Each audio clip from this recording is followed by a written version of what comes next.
আপনাকে বর্ণনা করি। এই মোবারকপুরে বাড়ি একটা ছেলে।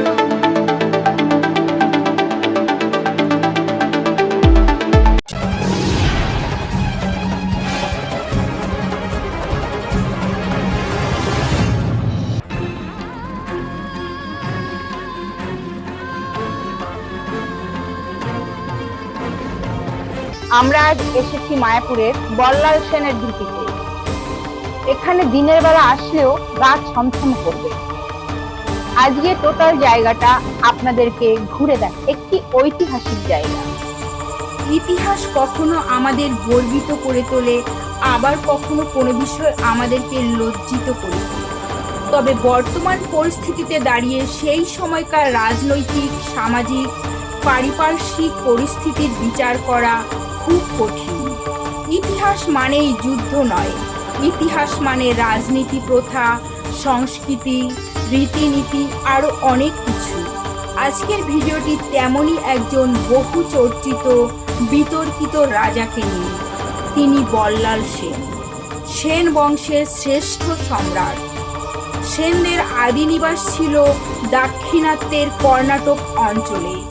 দেওপাড়ার লিপি থেকে জানা যায় পশ্চিম বাংলার বিভিন্ন জায়গায় তার নামে স্থান আছে।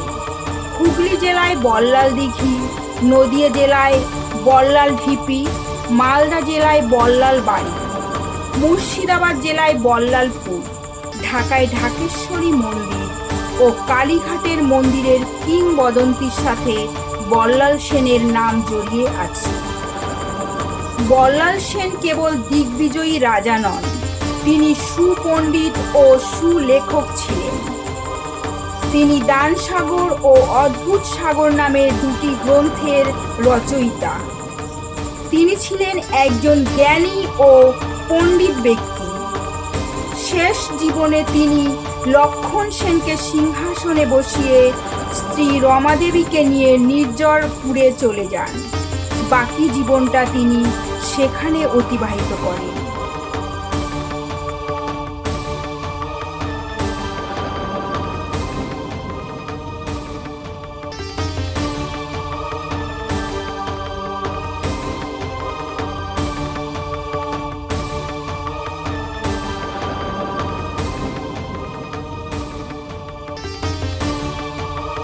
রাজা বল্লাল সেনের নামাঙ্কিত এই বৃহদাকার ঢিপিতে ভারতীয় পুরাতত্ত্ব সর্বেক্ষণ 1982-83 খ্রিস্টাব্দ থেকে 1988-89 খ্রিস্টাব্দের মধ্যে উৎখনন পরিচালনা করে।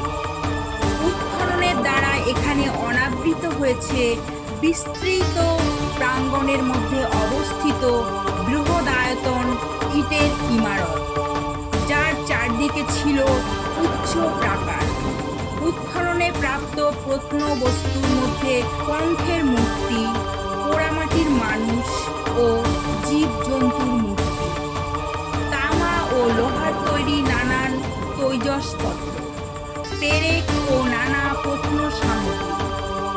অষ্টম ও নবম শতকের ধ্বংসপ্রাপ্ত পুরাতন স্থাপত্য কীর্তির উপর পুনর্নির্মিত এই সৌধের উপরিভাগ আনুমানিক দ্বাদশ শতকের।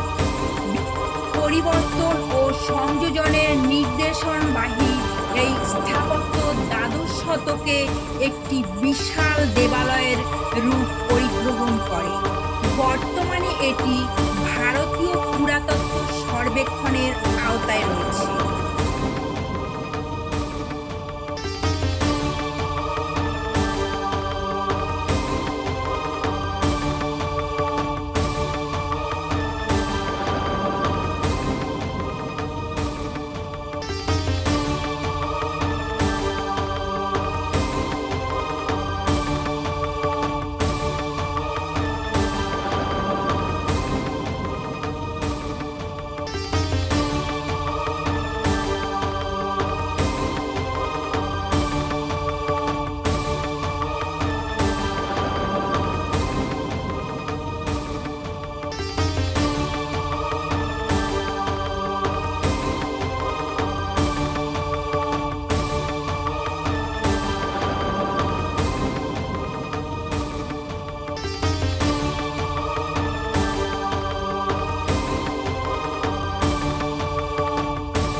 ঘুরে দেখালাম। কেমন লাগলো অবশ্যই জানাবেন। আর আপনার এলাকায় যদি এমন কোনো ঐতিহাসিক জায়গা থাকে আমাদের কমেন্ট বক্সে অবশ্যই জানাবেন। দেখতে থাকুন বিস্তারিত নিউজ 30।